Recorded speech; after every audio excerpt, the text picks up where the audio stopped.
빠짐으로 히브리파 사람을 원망하니 12 사도가 모든 제자들을 불러 이르되 우리가 하나님의 말씀을 제쳐놓고 접대를 일삼는 것이 마땅하지 아니하니 형제들아 너희 가운데서 성령과 지혜가 충만하여 칭찬받는 사람 7을 택하라.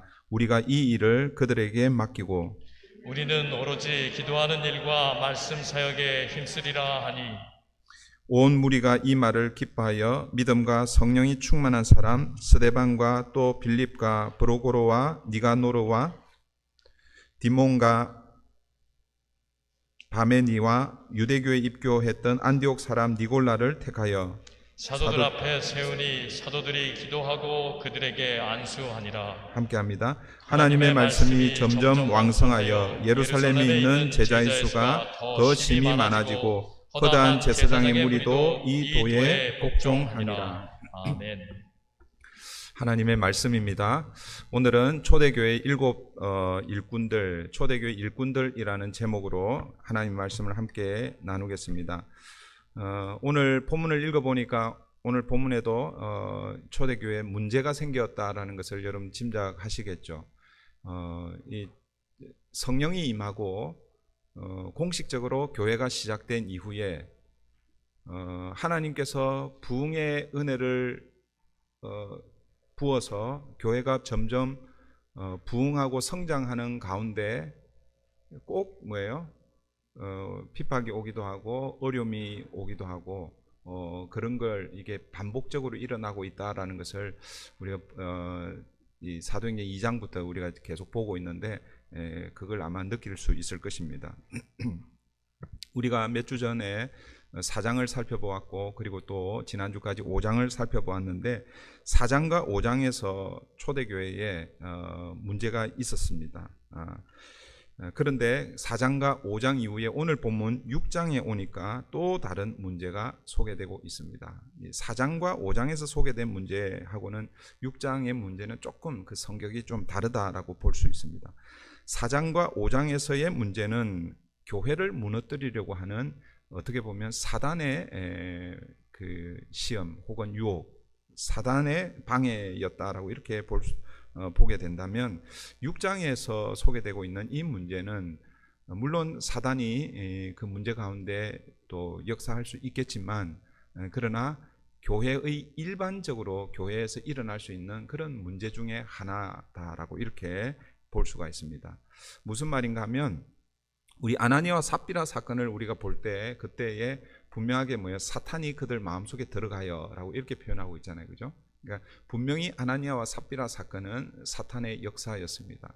그러나 오늘 본문에 나타나고 있는 이 문제는 교회 안에 일반적으로 나타날 수 있는 그런 문제 중에 하나다라고 이렇게 보는 것이 옳지 않을까 이렇게 생각할 수 있습니다. 어쨌든 우리가 사도행전 4장 그리고 5장, 6장을 통해서 우리가 알 수 있는 것은 2000년의 교회 역사 가운데 최초의 교회이면서 그리고 또 지금도 교회를 본받기 위해서 늘 이 원형 교회라고 소위 말하는 초대 교회를 항상 이 롤 모델 교회로 그렇게 삼으면서 초대 교회를 본받기를 원하는 그런 오늘날 교회도 마찬가지인데 그 말은 뭐냐면 가장 완벽하게 보여지는 교회라고 할 수 있겠죠.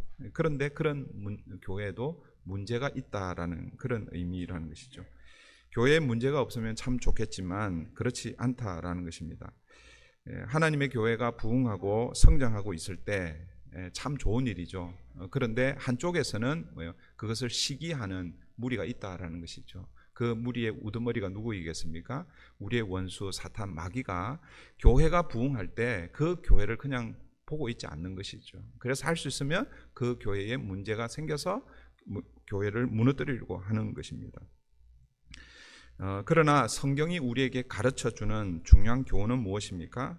교회는 사탄이 유혹하든 혹은 교회 안에 문제가 생기든 그 문제를 교회가 통과하고 나면 교회는 더욱더 건강해지고 든든해지고 왕성해진다라는 사실입니다.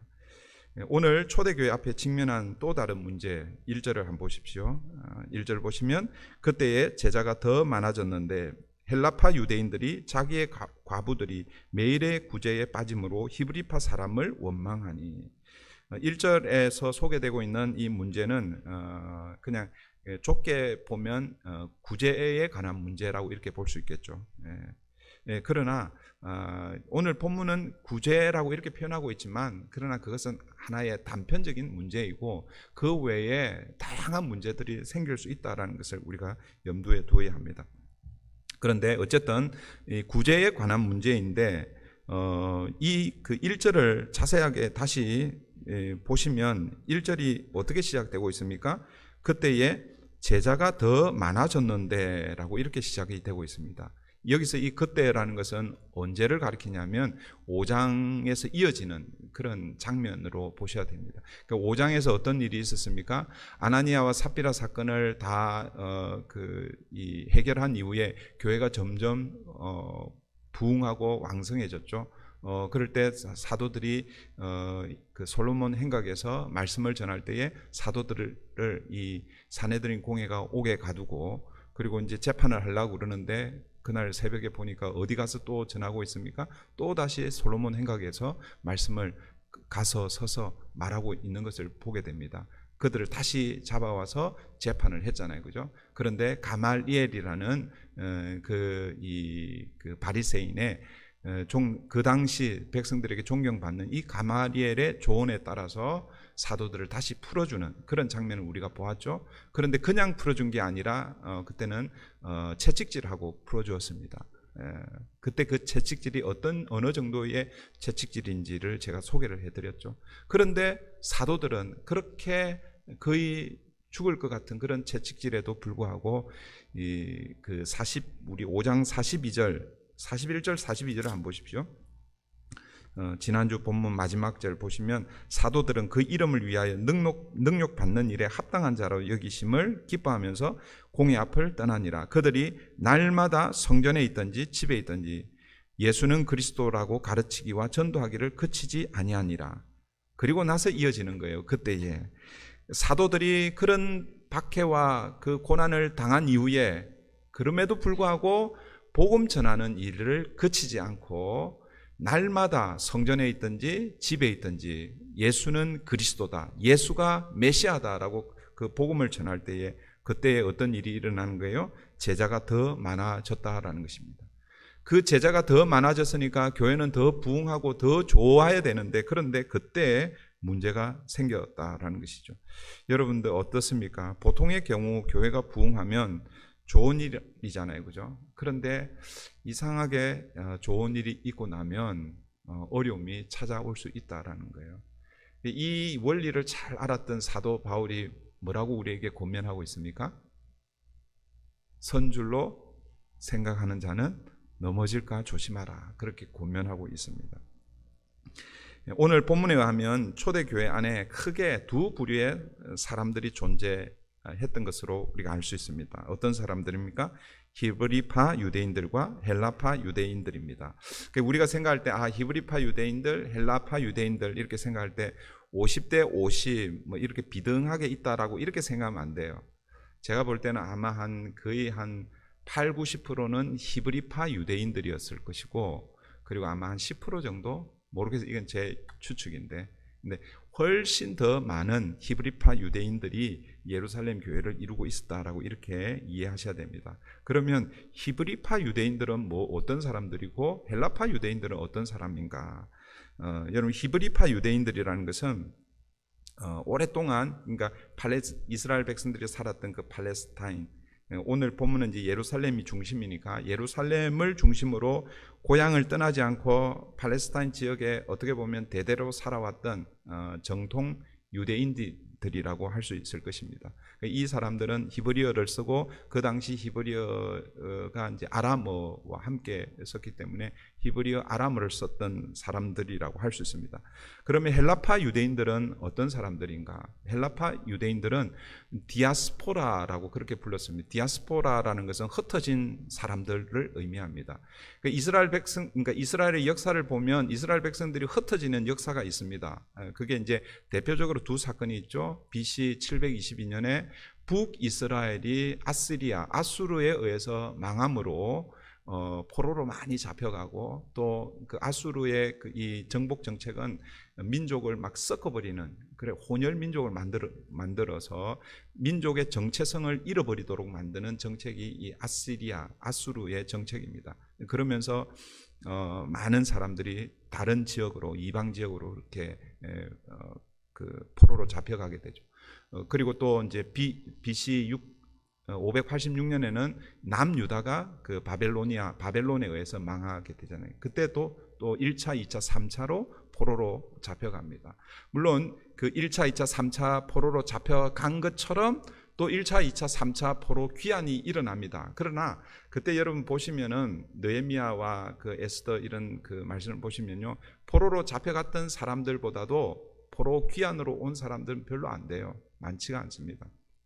그러니까 여러분 BC 722년 그리고 또 BC 586년 이럴 때 지금 예수님의 시대로 하면은 700년 혹은 600년, 700년 전의 사람들이 디아스포라로 흩어져 있었던 사람들이라는 거예요. 그러니까 그들은 1대, 2대, 3대 이상이 그 이방 지역에서 살던 사람들이고 그리고 오늘 지금 본문에 소개되고 있는 이 헬라파 유대인들이라는 것은 그런 디아스포라 되었던 사람들이 다시 예루살렘으로 이 팔레스타인으로 와서 다시 정착했던 사람들이라고 이렇게 볼 수 있습니다. 그러니까 이 사람들은 혈통적으로는 유대인이지만 문화적으로 언어적으로는 다 뭐예요? 이방인과 같은 그러니까 헬라어를 썼던 사람들이라고 이렇게 볼 수 있습니다. 그러니까 사실은 이제 뭐 쉬운 예로 들면 여러분들이 이제 이민자들이잖아요, 그죠? 우리는 다 디아스포라라고 할 수 있습니다. 근데 여러분들이 한국으로 가면 똑같이 한국어를 쓰니까 별로 물론 이제 한국 사회가 많이 변했기 때문에 조금 뭐 차이가 있을 수는 있지만 그런데 여러분들이 아니라 여러분들의 자녀 세대들이라고 보시면 됩니다. 이곳에서 2대, 3대로 정착해서 혈통은 우리 한국 사람인데 한국말을 전혀 못해요. 한국 문화를 잘 몰라요. 근데 이제 늦은막에 고향이 그리워서 부모의 고향이 그리워서 다시 한국으로 갔다라고 이렇게 보시면 됩니다.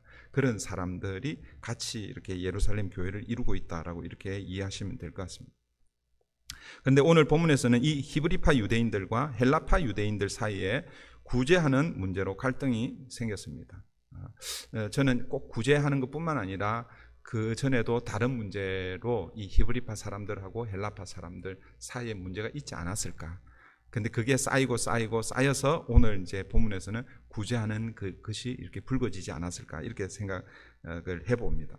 여러분, 당시 유대인들의 관습 중에는 매주 금요일 날 이 구제하는 날로 그렇게 정했다고 그래요. 그래서 우리가 마태복음 새벽마다 마태복음을 묵상할 때에 마태복음 6장에 보면 유대인들이 자신의 경건을 드러내기 위해서 경건의 표지가 한 3가지 정도가 나오는데 그게 기도, 그 다음에 구제, 그리고 금식입니다. 그러니까 정기적으로 기도 생활을 하고 구제 생활을 하고 금식을 해야 겉으로 경건한 유대인이라고 사람들이 그렇게 평가를 해주는 거예요. 그래서 이 구제라는 것이 늘 상시적으로 있어 왔다라는 것이죠. 그게 금요일 날 문헌에 가면 금요일 날 그 구제 그 헌금을 하고 소위 말해서 헌금을 하면 그날 오후에 혹은 저녁이 안식일이 시작되기 전에 그 구제금을 나누는 그게 유대인들에게 있어서 이 구제의 관습입니다. 그런데 오늘 본문에 보면은 매일 구제라고 이렇게 표현되어 있죠. 그죠? 매일의 구제에서 소외를 당했다라고 이렇게 얘기하고 있습니다. 그러니까 이 초대교회, 예루살렘 교회를 이루고 있는 갑자기 수많은 사람들이 이렇게 교회로 이렇게 들어왔는데 여러분, 이 유대교에서 소위 말해서 기독교로 이렇게 개종을 하게 되면 유대 공동체에서 쫓겨납니다. 그러니까 경제적인 어떤 이 뭐랄까요, 이 소위 말해서 혜택을 받지를 못하는 거예요. 그러니까 아마 초대교회를 이루고 있었던 이 예루살렘 교회는 가난한 사람들이 굉장히 많았고, 그 가난한 사람들 중에서 특히 더 가난한 사람들은 누구예요? 과부들이잖아요. 과부들. 그런 사람들이 너무 많았기 때문에 아마 매일매일 그렇게 음식을 나누어주고 구제하는 일을 그렇게 했던 것 같아요. 그런데 문제가 무엇입니까? 이 매일 구제에서 헬라파 과부들의 명단이 빠지게 된 거예요. 그러니까 이게 참 그냥 그저 공짜로 이렇게 주는 건데도 여러분 그게 빠지면 자기 이름이 빠지면요 참 섭섭하잖아요, 그죠? 여러분 이것이 행정 미스인지 혹은 의도적으로 그렇게 했는지는 알 수는 없습니다. 그러나 분명한 것은 헬라파 유대인들이 그 구제받는 일에서 소외를 받고 있습니다. 이런 일이 반복되면 사람들은 그거 그냥 한번 처음 이렇게 지나갔을 때는 그냥 이렇게 별것 아닌 것처럼 이렇게 생각할 수 있는데, 그게 계속 반복되면 그게 의미를 부여하게 되는 것이죠. 우리가 헬라파 유대인이라서 이렇게 그 소외를 받는다 혹은 무시한다, 뭐 이런 게 아마 쌓이고 쌓여서 그렇게 불평이 터져 나온 것 같아요. 오늘 본문에서는 원망하더니라고 이렇게 표현하고 있는데, 이 원망하더니 이 원래 의미는 뭐냐면 소곤소곤, 그러니까 작은 소리로 이렇게 얘기하는 것을 얘기합니다. 원래 여러분 작은 소리가 별거 아닌 것처럼 보이는데 시간이 지나면 큰 문제가 될 수 있는 것이죠.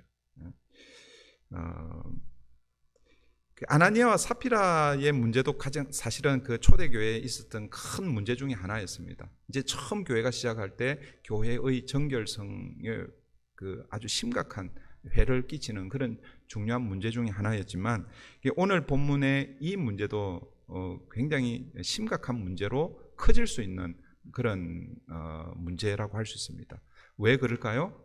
오늘 본문이 이렇게 소개를 하고 있잖아요. 히브리파 유대인들과 헬라파 유대인들이라고 이렇게 분명하게 얘기하고 있는 거예요. 그러니까 이 문제를 해결하지 않으면 어디까지 나아갈 것 같아요? 히브리파 교회가 생겨날 수 있고 헬라파 유대인들 교회가 생겨날 수 있다는 거예요. 그러니까 처음 시작된 교회가 아름다운 관계에서 나누어지는 것이 아니라, 필요에 의해서 나누어지는 것이 아니라 문제에 의해서 나누어질 수 있다는 거예요. 교회 분열의 역사를 보면 여러분, 교회가 복음을 위해서 혹은 더 효과적인 교회 사역을 위해서 이제 우리 교회는 분립합시다 해서 그렇게 나누어지는 그 교회의 분립의 역사보다는 훨씬 더 교회 안에 생긴 그 문제 때문에 분립의 역사가 아니라 분열의 역사로 인해서 교회가 나누어지는 것을 우리가 볼 수 있잖아요, 그죠? 네, 어떻게 보면 오늘 초대교회가 히브리파 유대인 교회 혹은 헬라파 유대인 교회로 분열될 수 있는 그런 위기 상황 가운데 있었다라는 것을 우리가 알 수 있습니다. 이런 문제 앞에서 사도들이 이 문제를 어떻게 풀어가고 있는가? 2절을 보십시오. 2절 우리 다 같이 한번 읽겠습니다. 시작. 12사도가 모든 제자를 불러 이르되 우리가 하나님의 말씀을 제쳐놓고 절대를 일삼는 것이 마땅하지 아니하니. 그러니까 이제 어느 순간에 예수님의 12제자를 이제 사도라고 부릅니다. 그러니까 사도행전을 보면서 우리 그 마태복음에서도 우리 며칠 전에 우리 묵상했잖아요, 그죠?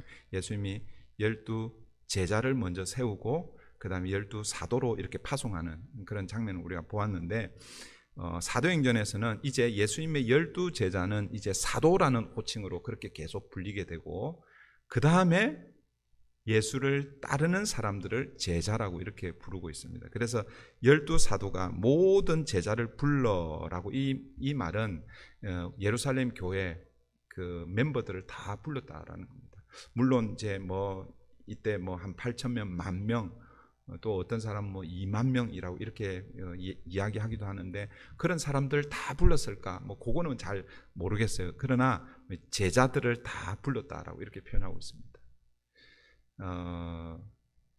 제가 이제 우리 교회에서 수요일 날 저녁에 그리고 또 그 목요일 날 오전에 예수 제자 학교라는 이름으로 제자 훈련을 하고 있습니다. 여러분 많은 사람들이 오해를 하는데 여러분들 중에서도 그런 분들이 계실 거예요. 나는 하나님의 자녀, 나는 성도, 그리스도인, 또 집사, 권사, 뭐 장로 이렇게 생각하면서 나는 제자는 아니야라고 이렇게 생각하는 사람들 혹시 있을지 모르겠어요. 왜 그럴까요?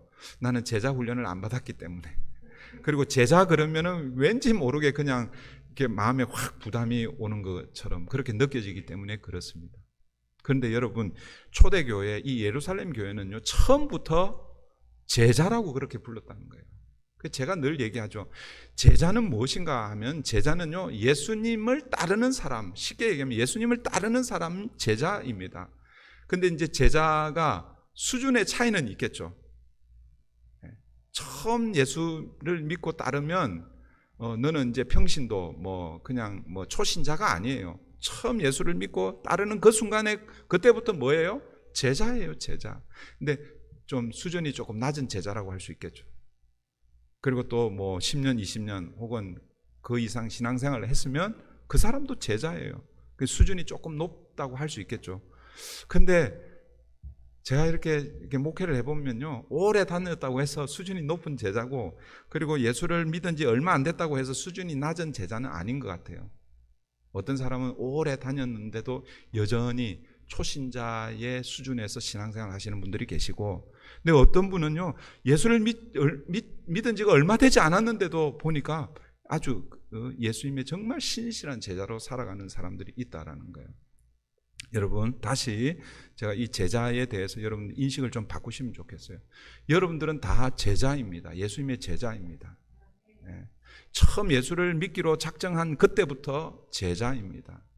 여러분, 사도행전은 우리가 이제 앞으로 읽어 가겠지만, 그리스도인이라고 불리는, 다르게 표현하면 성도라고 불리는, 그게 언제부터 시작되냐면 사도행전 11장에 가서 비로소 그리스도인이라고 불리우더라, 이렇게 얘기하고 있습니다. 그러니까 여러분, 제자가 사실은 훨씬 더 귀한 그런 호칭입니다. 저도 예수님의 제자이고 여러분들도 예수님의 제자입니다. 원래 이 설교 원고에 없는 건데 갑자기 오늘 설교가 길어질지도 모르겠어요. 정신을 바짝 차리고 다시 제가 2절을 다시 보겠습니다. 12사도가 모든 제자를 불러 이르되 우리가 하나님의 말씀을 제쳐놓고 접대를 일삼는 것이 마땅하지 아니하니. 1절에서 지금 히브리파 유대인들과 헬라파 유대인들 사이에 구제 문제로 균열이 일어나는 그런 상황 가운데 문제가 생겼습니다. 그때에 사도들이 소위 말해서 예루살렘 교회 성도들을 불러놓고 그 문제 해결을 위해서 이제 시작을 하는데, 사도들이 이 문제를 자신들의 문제로 그렇게 돌리고 있다는 것이죠. 이렇게 히브리파 유대인 혹은 헬라파 유대인 이렇게 균열이 생긴 것은 우리 탓이다라는 거예요. 이 사도들 자신들의 탓이다라고 이렇게 소개하고 있습니다. 자신들이 사도로서 먼저 해야 할 일이 있는데 그것을 제쳐놓고 구제하는 일에 너무 마음을 썼기 때문에 이런 문제가 생겼다라고 이렇게 고백하고 있습니다. 사실 이 일이 사도들의 문제였을까요? 저는 사도들이 뭐 잘못해서 그렇다라고 생각하지 않습니다. 사도들은 누구보다도 열심히 교회를 섬겨왔잖아요, 그죠? 옥에 갇혀서 매를 맞고 복음을 전하고 열심히 그렇게 했습니다. 그럼에도 불구하고 교회에 어디가 구멍이 나가지고 문제가 생기는 거예요.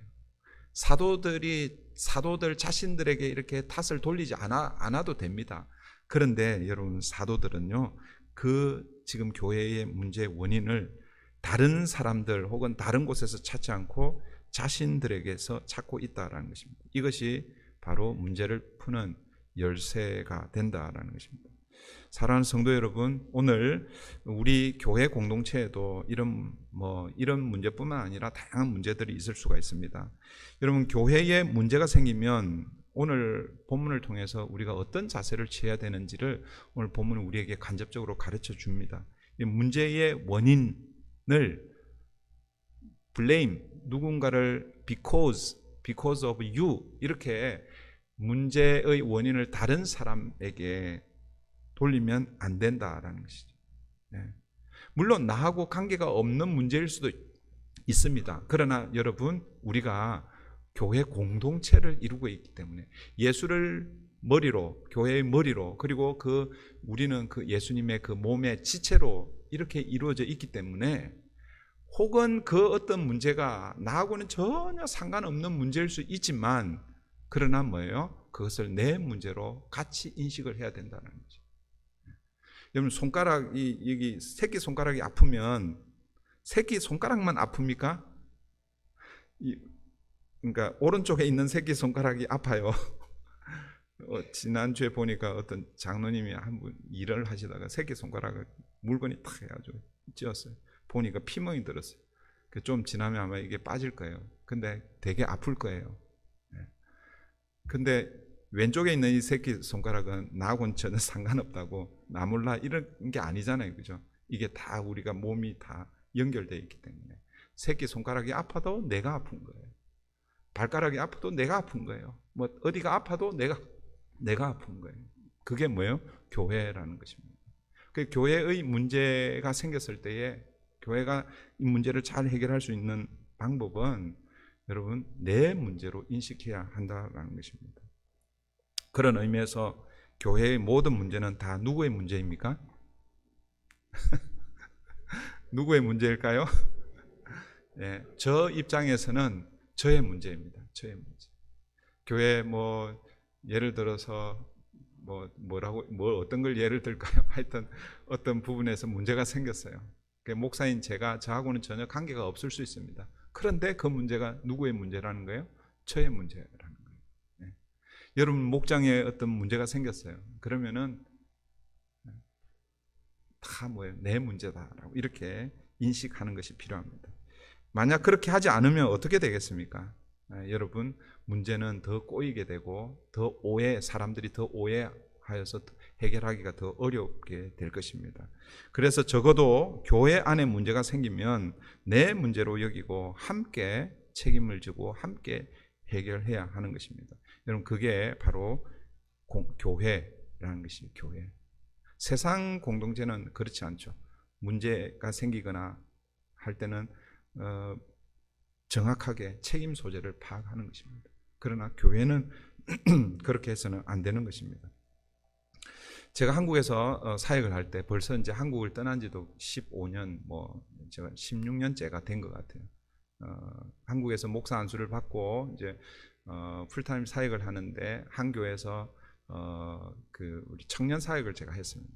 청년 사역을 하는데, 제가 그 청년 사역을 하는 중에 갑자기 저에게 이 무기력증이라고 그래야 되나? 그런 게 막 생기는 거예요.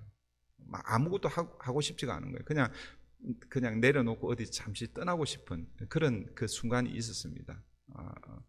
그런데 그때 언제 그런 일이 있었냐면, 교회적으로 볼 때는 오히려 교회가 막 부흥이라기보다는 분위기가 너무 좋았습니다. 그때 그 교회가, 한국 교회는 그 부흥회를 많이 합니다. 물론 미국 교회, 이민 교회도 부흥회를 하지만 저희 교회는 제가 부임한 지 부흥회를 아직 한 번도 못 했는데 언젠가는 하겠죠, 그죠? 근데 한국에는요, 봄 부흥회 혹은 가을 부흥회 1년에 보통 한 2번씩 이렇게 부흥회를 합니다. 그러니까 부흥회를 할 경우에 부흥회 전에 교회는 부흥회를 위해서 그 특별 새벽 집회를 하고 그렇게 합니다. 그러니까 그때는 제가 기억으로 그때 한 40일 특별 새벽 기도를 한 적이 그 교회에서 했습니다. 그러니까 40일 동안 의샤 그 정교인 출석을 목표로 해서 의샤 하고, 그리고 나서 끝나고 나니까 부흥회를 한 거예요. 그러니까 부흥회가 잘 됐겠어요? 못 됐겠어요? 부흥회가 잘 됐어요. 그래서 교회는요, 특별 새벽 기도 이후에 부흥회로 인해서 교회 분위기는 너무너무 좋은 거예요. 그런데 그 이후에 제가 그냥 아무것도 하고 싶지 않은 그런 이 무기력감에 그냥 영적 침체를 경험하게 됐어요. 근데 그때 그 제가 청년부를 담당하고 있었는데 우리 청년 임원들하고 그다음에 리더들 그리고 그 한국에는 이제 그 평신도 중에서 부장, 부감, 집사님들이 그 네 분이 그렇게 스포트를 하는 그 리더 그룹이 있었습니다. 그 그룹이 이제 모일 기회가 생겼는데 제 상황을 이렇게 설명을 했습니다. 그런데 제 얘기를 듣고 있는 중에 어떤 한 집사님이 이렇게 이야기하는 거예요. 목사님, 제 탓입니다. 제가 기도를 하지 못해서 지금 목사님이 지금 그런 지금 시간을 보내고 있는 것 같습니다. 이렇게 얘기하니까요. 거기에 모였던 다른 집사님들 또 임원들 다 우리가 더 기도하고 더 열심히 하지 않아서 이런 문제가 생긴 것입니다. 이렇게 얘기하는 거예요. 제가 그 얘기를 듣는데 그 무기력했던 그때 그게 싹 해소가 되고 새롭게 되는 그런 걸 경험했습니다.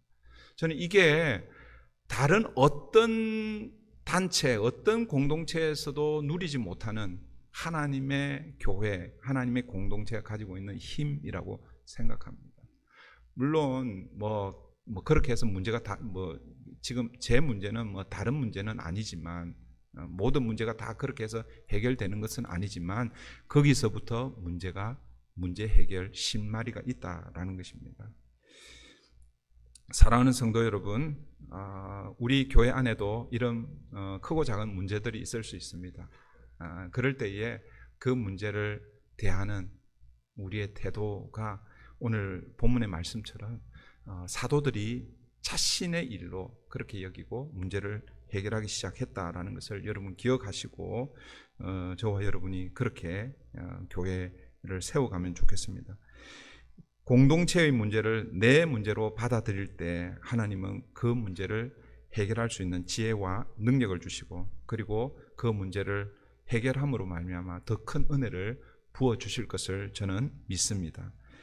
사도들은요, 이 문제의 원인을 자신들에게 돌린 후 그 문제를 어떻게 해결하고 있는가? 3절 4절입니다. 우리 다 같이 한번 읽습니다. 시작. 형제들아, 너희 가운데서 성령과 지혜가 충만하여 칭찬받는 사람 7을 택하라. 우리가 이 일을 그들에게 맡기고 우리는 오로지 기도하는 일과 말씀 사역에 힘쓰리라 하니. 그러니까 사도들은요, 그 문제를 자신들에게 딱 돌리고 나서 그 다음에 문제의 핵심을 정확하게 꿰뚫고 있죠. 이 문제가 어떻게 해서 발생했다라고 말씀하고 있습니까? 자신들의 교회 사역의 우선순위를 그냥 뒤바꾸었다라는 거죠. 이 우선순위가 헝클어졌다라는, 거기서부터 문제가 생겼다라고 이렇게 얘기하고 있습니다. 그리고 사도들은 그 헝클어졌던 그 우선순위의 문제를 바로 잡으면서 문제를 해결하고 있습니다. 사도들이 집중해야 할 사역이 무엇입니까? 오늘 본문에는 기도하는 일과 말씀을 전하는 일, 말씀을 선포하고 가르치는 일, 그 사역입니다. 그런데 교회가 갑자기 성장하니까 기도와 말씀 사역은 제쳐놓고 구제하는 일에 집중했다라는 것이죠. 이것이 바로 문제의 원인이라는 것입니다. 2절에서 사도들 스스로가 그렇게 고백했잖아요. 그죠? 우리가 하나님의 말씀을 제쳐놓고 접대를 일삼는 것이 마땅하지 아니하니. 여기서 이 접대라는 것은 사람들을 접대하는 그런 의미도 되기도 하고 1차적인 의미는요. 이 접대라는 이 단어가 원어적인 의미로는 상을 펴다라는 이런 의미입니다. 아마 그 가난한 자들을 이렇게 이 음식 구제를 위해서 아마 그 식탁을 준비하고 막 이렇게 했던 것 같아요. 그런 1차적인 의미가 있고, 그 다음에 이제 우리 성경에 보면 넘버링이 있죠. 그 3번 이렇게 밑으로 가보면 접대를 일삼는 일을 헌금출납? 뭐라고 써 있어요? 글씨가 작아서 잘 안 보입니다. 뭐라고 써 있습니까? 재정 출납을 담당하는 일. 그러니까 교회 전반적인 행정을 담당하는 그 일을 지금 이야기하고 있는 것입니다. 그러니까 사도들이 해야 할 더 우선적인 일이 있는데 교회의 다른 행정적인 그 일로 인해서 지금 소위 말해서 교회에 구멍이 생겼다라는 것이죠. 그런데 이제 우리가 이 말씀을 이제 오해하면 안 됩니다. 이 말씀은요, 구제하는 사역 혹은 교회의 다른 어떤 일반적인 어떤 행정이나 이런 일하고 기도나 말씀 사역하고 이 그 경중을 이렇게 구분을 하면 안 됩니다. 왜냐하면 이 구제하는 일이라고 했을 때에 이 그 구제의 봉사라고 할 수 있는데, 여기 구제를 봉사라고 그렇게 번역하고 있잖아요, 그죠? 구제의 봉사나 기도와 말씀의 봉사나 같은 단어를 쓰고 있다라는 것이죠. 그런데 이제 사도들의 입장에서 볼 때는 자기들이 우선적으로 해야 할 일이 구제하는 일이 아니고 기도와 말씀 사역에 집중하는 일인데, 그걸 그냥 뒤죽박죽으로, 그러니까 소위 말해서 이런 거죠. 목사가 기도하고 말씀 전하는 이 일도 하고, 또 뭐 어제 우리 마리아 성교회가 김치를 담궜는데 그 김치 담그는 그 일에도 제가 관여해가지고 뭐 이거는 이렇게 하고 저렇게 하고 또 뭐 이것저것 제가 그 재정 이게 사용되는 이런 부분들도 다 일일이 다 그렇게 하다 보면 제가 정작 해야 할 기도하고 말씀 전하는 이 일을 등한시할 수 있다라는 것이죠.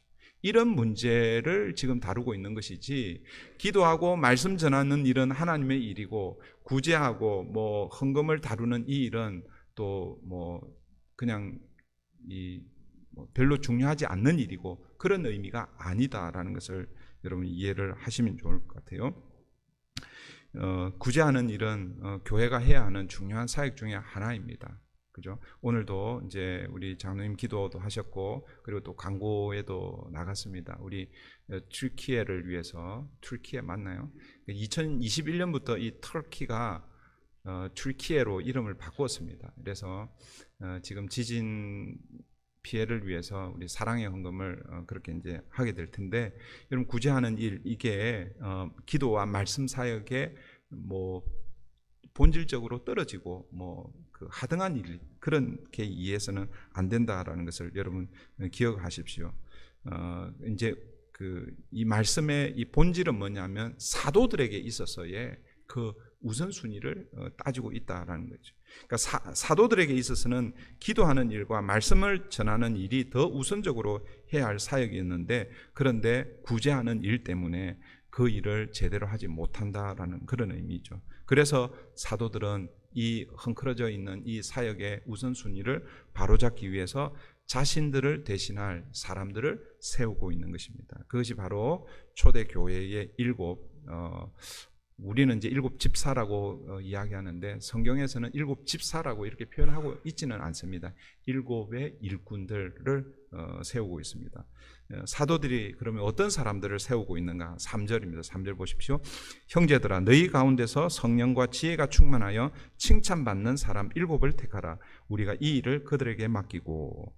사도들이 일꾼들을 세우는데 두 가지 원칙을 가지고 세웁니다. 그러니까 두 가지 원칙이 아니라 크게 보면 한 세 가지인데, 첫 번째는 그 사람들을 세우는 방식입니다. 어떻게 세우는가. 그 다음에는 누구를 세우는가, 어떤 사람들을 세우는가인 거죠. 그러니까 첫 번째 어떻게 세우고 있습니까? 너희 가운데서 너희가 택하라입니다. 그러니까 사람을 세울 때 누구를 세워야 하는가를, 그러니까 이제 어떻게 세우는가, 그런 의미라고 볼 수 있죠. 그러니까 여기서 오늘 본문에서는 우리 가운데 있는 사람을 세워야 된다라는 것이죠. 너희 가운데서라는 것은 우리 가운데서 세워야 하는 것이죠. 다른 곳에서 오늘 어떤 문제가 생겼는데 이 문제를 해결을 위해서 다른 어떤 데서 사람들을 공수해 와서 그 사람을 통해서 그 문제를 해결하는, 그게 아니다라는 것이죠. 너희 가운데서 세우라라는 말입니다. 이 너희 가운데서라는 이 말을 조금 다르게 설명하면 그 공동체를 잘 아는 사람 중에서 세우라는 것이죠. 문제의 원인을 모르는데 어떤 사람이 뭐 그 분야의 전문가라고 해서 데려와서 문제를 해결하려고 하면 오히려 더 이렇게 꼬일 수가 있습니다. 그래서 그 공동체를 잘 아는 사람들을 세워야 한다는 거죠. 그리고 너희가 택하라는 것은 또 어떤 의미일까요? 너희가 택한다라는 것은 뭐 우리가 택하는 건데, 너희가 택했다라고 이 말은 너희가 택했기 때문에 그 사람을 끝까지 뭐예요? 신뢰하고 믿고 도와주라라는 그런 의미가 있습니다. 그러니까 세워놓기만 하고 남몰라라. 이제 당신이 이제 세워졌으니까 당신이 이제 교회 일 다 하십시오. 우리는 그냥 아무것도 안 하겠습니다. 이런 의미가 아니라는 것이죠. 이해하시겠습니까? 너희 가운데서 너희가 택한다라는 이런 의미는 우리가 함께 세우고 그리고 그 사람, 세워진 그 사람들이 책임감 있게 잘할 수 있도록 끝까지 뭐예요? 함께 도와주는 것이죠. 그러니까 기도도 해주고 또 격려도 해주고 수고했다, 애썼다라고 이렇게 하는 것이 너희 가운데서 너희가 택하는 그런 의미다라는 거죠. 그래서 교회의 리더를 세워놓고 이제 너희들 잘하나 못하나 이렇게 보고 그냥 뒷짐지고 있는 게 태도가 아니다라는 것입니다. 너희가 택했다라는 것은 그 사람들이 잘할 수 있도록 격려하고 또 도움이 필요하면 함께 그 일을 해야 된다라는 것입니다. 우리 교회 직분자들이 있죠, 그죠? 장로님들도 계시고 권사님들도 있고 또 안수 집사님들도 있고 또 평신도 또 우리 집사님들도 계시고 나는 이런 직분에 포함이 안 됐으니까 나는 그냥 예배만 드리고 그냥 은혜만 받고 맛있는 것만 먹고 이게 아니라는 거예요. 다 함께 동참해야 한다라는 것을 여러분 기억하시면 좋겠습니다. 그 다음에 이제 두 번째는 어떤 사람들을 세워야 되는가 보시면 두 가지 조건을 제시하고 있죠. 성령과 지혜가 충만한 사람이고 그 다음에는 칭찬받는 사람입니다. 성령과 지혜가 충만한 칭찬받는 사람. 여기서 성령과 지혜가 충만하다라는 것은 영적으로 성숙한 사람이라고 이렇게 쉽게 이제 좀 설명을 할 수 있겠다고 보고 이걸 하나님과의 관계에서 이렇게 이제 이해를 하시는 게 좀 좋지 않을까 생각이 듭니다. 그러니까 성령과 지혜가 충만한 사람은 하나님과의 관계에서 모범적인 그런 사람으로 그렇게 좀 이해를 하고 그 다음에 칭찬받는 사람은 사람들과의 관계에서 성숙한 사람이라고 이렇게 이해할 수 있을 것입니다. 이 초대 교회에 사람을 세우는 첫 번째 사람을 세우는 게 사도행전 6장인데 이제 교회가 이 예루살렘 교회뿐만 아니라 예루살렘 교회 이후에 안디옥 교회가 세워지고 그 다음에 안디옥 교회가 바나바와 바울을 파송해서 수많은 지역에 이제 교회가 세워지잖아요, 그죠? 그 교회가 세워지면서 리더를 세우는 것이 너무너무 중요하구나를 깨닫고 사도 바울이요 디모데전서 3장에서 오늘 본문은 딱 그 두 가지 조건입니다. 성령과 지혜가 충만한 사람 그리고 사람에게 칭찬받는 사람 요 두 가지 조건인데 디모데전서 3장에 가면 장로, 감독 그리고 집사 중에서도 여집사도 소개가 되고 있습니다. 그 이제 조금 더 구체화해서 사람을 세우는 그런 장면들이 이제 조금 더 나옵니다. 왜 그렇게 해서요? 교회의 리더가 너무너무 중요하기 때문에 그래서 사람을 잘 세워야 된다는 그런 의미로 이 사람을 세우는 그 조건들도 조금 더 까다로워지고 있다는 것을 우리가 보게 됩니다. 어쨌든 초대교회는요 이런 기준에 맞는 사람을 세우고 문제를 해결하고 있습니다. 5절 6절 보십시오. 5절 6절 온 무리가 이 말을 기뻐하여 믿음과 성령이 충만한 사람 스데반과 또 빌립과 브로고로와 니가노르와 디몬과 바메나와 유대교에 입교했던 안디옥 사람 니골라를 택하여 사도들 앞에 세우니 사도들이 기도하고 그들에게 안수하니라. 그러니까 7명을 세우는데 너희 가운데서 지금 사람들이 선택해서 투표를 했는지 제비를 뽑았는지는 모르겠어요. 뽑아서 사도들 앞에 데려오니까 사도들은 어떻게 합니까? 안수하여 기도해서 사람들이 뽑은 그 사람들을 이렇게 승인해 주고 있죠. 근데 여기서 안수하고 기도했다라는 이 말은 사도들의 권위로 했다라기보다는 뭐예요? 그러니까 사도들을 통해서 하나님이 사람들을 세웠다라고 이렇게 우리가 이해할 수 있을 것입니다.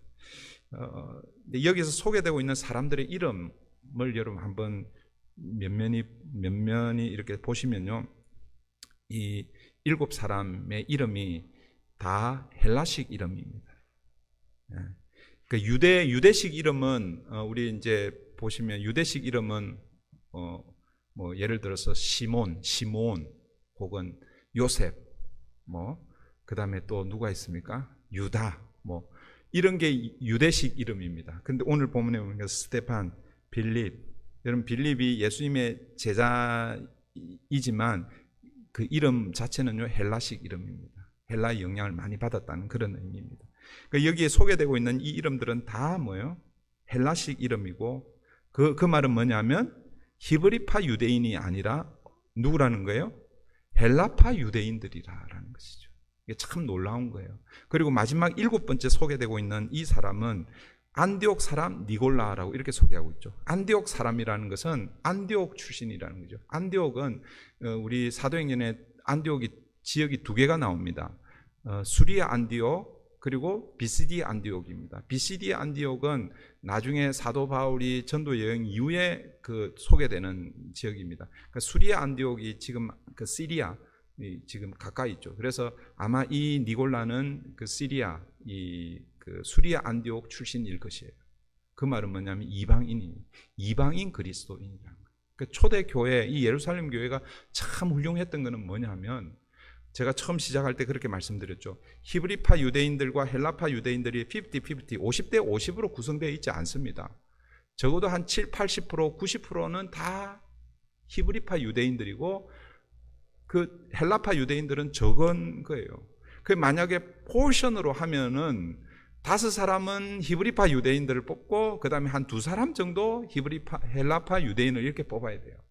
아니면 조금 더 양보한다고 하면 4사람 히브리파, 3사람 헬라파 이렇게 뽑는 게 이게 정상적이잖아요. 그죠? 그런데 여러분 예루살렘 교회는 그렇게 하지 않은 거예요. 사도들이 그렇게 한 게 아닙니다. 사람들이 그렇게 하고 있는 거예요. 사람들이. 헬라파 사람들을 6명 뽑고 그리고 또 소외받고 있을지도 모를 이방인 그리스도인 중에서 한 사람을 선택해서 그렇게 해서 뭐예요? 사도들과 함께 교회를 세워가는 그 일에 지금 함께 동참하고 있다라는 것입니다. 사실은 굉장히 놀라운 그런 사건이라고 할 수 있습니다. 이렇게 해서 여러분 문제가 해결이 되고 있습니다. 문제가 해결되고 나니까 그 결과가 어떻습니까? 7절 보십시오. 7절 다 같이 읽습니다. 시작. 하나님의 말씀이 점점 왕성하여 예루살렘에 있는 제자의 수가 더 심히 많아지고 허다한 제사장 무리도 이 도에 복종하니라. 여러분 1절에서 제자의 수가 더 많아졌는데 이렇게 소개되고 있잖아요. 그죠? 그런데 문제가 생겼어요. 그 문제를 해결하고 나니까 7절에서 어떻게 말씀하고 있습니까? 제자의 수가 더 심히 많아지고 훨씬 더 많아졌다라고 이렇게 얘기하고 있습니다. 문제가 해결되었다라는 것을 어떻게 우리가 알 수 있겠어요? 오늘 본문이 이렇게 소개하고 있죠. 하나님의 말씀이 점점 왕성하여. 하나님의 말씀이 점점 왕성했다는 것은 사도들이 이제는 뭐예요? 자기들의 본연의 사역에 더 뭐예요? 충실했다라는 것이죠. 그동안에는 구제하고 교회 행정하는 일 때문에 기도하고 말씀을 전하는 이게 소홀해졌는데 그런데 그것들을 뭐예요? 7명의 일꾼들에게 맡기고 그들이 기도하고 말씀 전하는 그 일에 더 하니까 하나님의 말씀이 왕성해졌다라고 이렇게 표현하고 있습니다. 문제가 해결되고 하나님의 말씀이 왕성해지니까 교회가 더 부흥하고 하게 되었다라는 것입니다. 그런데 사실 여기 더 놀라운 사실은 마지막에 보면 뭐라고 표현되어 있습니까? 허다한 제사장 무리도 이 도에 복종하니라. 여러분 제사장의 무리들도 복음에 복종하여서 교회 공동체 안으로 들어오고 있다라는 것입니다. 학자들에 의하면 이 당시 그 제사장들의 숫자가 어느 정도였냐면 약 한 8,000명 정도 되었다고 그래요. 그러니까 이 제사장들은 다 어느 계파라고 그랬어요? 사두계파라고 그랬잖아요. 사두계파. 여러분 사두계파는 그 당시에 이 정권과 결탁이 되어서 기득권을 가지고 있던 이런 사람들이고 그리고 이 사두계파는 바리새파와 원래는 이렇게 하나가 될 수는 없는데 꼭 공공의 적이 생기면 이게 원수였던 사람들이 이렇게 협력을 해서 공공의 적을 이제 무찌르잖아요, 그죠? 이 사내들인 공회가 하나가 되어가지고 예수를 십자가에 못 박는데 앞장섰던 사람들이 사실은 제사장들이죠. 그런데 이들이 이 도에 복종하고 있다. 이 도라는 것은 어떤 도입니까? 바로 십자가의 도에 복종하고 있다라는 것입니다. 여러분, 이것은요, 사람들이 할 수 있는 일이 아닌 것이죠. 이게 바로 성령의 역사라는 것입니다. 그러니까 하나님의 말씀, 기도와 말씀이 집중되어서 사도들을 통해서 그것이 계속해서 왕성해지니까 여러분, 예수를 십자가에 못 박았던 그 무리 중에 제사장들이 이 도에 복종하고 있습니다. 이제 말씀을 맺습니다. 하나님이 우리 교회를 세우신 거 믿습니까? 하나님이 우리 교회, 브릿지 교회를 세웠습니다. 그러면 우리 교회에 문제가 있을까요, 없을까요? 아니, 하나님이 우리 교회를 세웠는데 우리 교회에 문제가 있으면 하나님이 좀 문제가 있는가 아닌가 이렇게 생각할 수 있겠죠, 그죠? 여러분, 하나님이 교회를 세웠음에도 불구하고 부족한 사람들이 모이기 때문에 교회는요, 문제가 없을 수가 없습니다.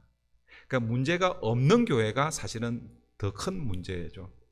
우리 교회는 아무 문제 없다라고 그렇게 이야기하는 그런 교회에 딱 들어가 보면요, 사실은 이런 경우가 있죠. 목사가 독재를 하거나 아니면 장로와 목사가 결탁이 되어서 독재를 해서 문제 있는 사람을 다 내보내기 때문에 그 교회는 문제가 없어 보일 수 있습니다. 그런 문제가 제일 큰 문제이죠. 여러분, 문제가 없는 교회는 없습니다.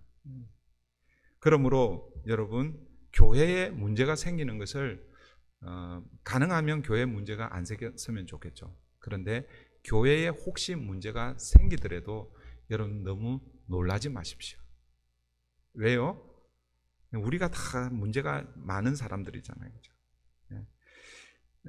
문제는 뭐냐면 문제가 생기는 게 문제가 아니라 문제가 생겼는데 그 문제를 어떻게 다루느냐, 그게 문제입니다. 이 말이 어떻게? 그러니까 문제가 생기는 것은 내추럴, 당연합니다. 그런데 우리가 잘 해야 되는 것은 그 문제를 어떻게 다루어내는가, 이게 교회가 잘 감당해야 하는 것이죠. 여러분, 오늘 본문을 통해서 이 문제를 사도들은 어떻게 해결하고 있습니까? 그 문제를 자신들, 한국의 80년대인가 정확하게 제가 기억을 못 하겠는데 우리 우리 기독교 말고 우리 개신교 말고 천주교에서 어떤 운동이 하나 있었잖아요, 그죠? 그 차 스티커도 막 달고 다니고 그랬어요. 그게 어떤 거예요? 내 탓이요. 내 탓이요. 여기서 생겼는지는 모르겠지만 요즘은 이제 그런 스티커를 달고 다니는 사람은 없습니다. 근데 참 중요한 그런 모토가 아닌가 생각합니다. 여러분, 우리 안에 여러분 목장 안에 혹은 여러분 가정이나 비즈니스 현장이나 문제가 생길 때에 먼저 뭐예요? 주님 앞에 엎드려서 하나님, 내가 바르게 서지 못해서 나의 우선순위의 문제를 잘 다루지 못해서 생긴 문제이군요. 이건 전적으로 내 탓입니다. 여기서부터 문제를 해결해 갈 때에 그때 하나님께서 은혜를 부어서 그 안에 있는 문제들을 해결할 수 있는 길을 열어주시는 줄 믿습니다. 우리 교회 안에 분명히 문제가 있을 것입니다. 저에게도 문제가 있고 여러분 목장에도 뭐 제가 이렇게 목장 어떻습니까? 물론 우리 목장 너무 잘하고 있어요. 그러는데 듣기는 좋은데 그런데 목장에 이렇게 보면은 얼마나 많겠어요. 그죠? 누가 한마디 하면 그게 가시가 돼서 오고 그리고 또 옆에 있는 사람 저 사람 또 왜 저런 말을 하나 뭐 이런 일들이 얼마나 많이 있겠습니까? 그럴 때마다 내가 부족하구나. 그렇게 하나님 앞에 엎드려서 그 문제가 오히려 더 큰 은혜로 다가올 수 있도록 그렇게 함께 교회를 세워가는 저와 여러분 되기를 바랍니다. 기도하겠습니다. 좋으신 하나님, 우리 브릿지 교회는 하나님께서 지난 40년 전에 시작하신 줄 믿습니다. 하나님의 교회가 지금까지 하나님의 은혜로 여기까지 온 줄 믿습니다. 그러나 하나님이 세우셨기에 문제가 없는 것이 아니라 하나님이 세우신 교회에도 크고 작은 문제들이 지난 40년 동안 있어 왔음을 저희들이 잘 알고 있습니다. 그리고 앞으로도 문제가 생길 것입니다. 문제가 없는 것이 중요한 것이 아니라 문제가 생겼을 때에 그 문제를 어떻게 바라보고 어떻게 다루어내는가, 그것이 더 중요하다라는 사실을 기억하고 교회 공동체 안에 생기는 그 문제를 나의 문제로 인식하고 하나님 앞에 엎드려 기도하며 하나님이 주시는 지혜로 그 문제를 이겨내는 우리 모든 성도님들 되게 도와주시옵소서. 그래서 오늘 초대교회가 그 문제를 해결하고 난 이후에 하나님의 말씀이 왕성해지니 주를 믿는 자들이 더 많아지고 더 교회가 부흥한 것을 저희 교회도 함께 경험할 수 있도록 우리 하나님 인도해 주시옵소서. 감사하며 예수님의 이름으로 기도하옵나이다. 아멘. 우리 찬송가 445장 우리 찬송 부르면서 드려진 예물 하나님 앞에 올려드립니다.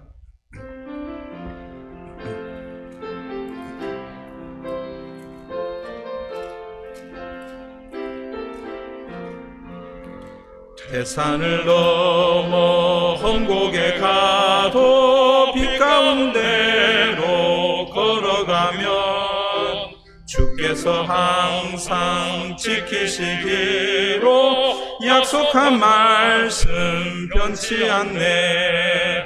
하늘의 영광 하늘의 영광 나의 맘속에 차고도 넘쳐 할렐루야를 힘차게 불러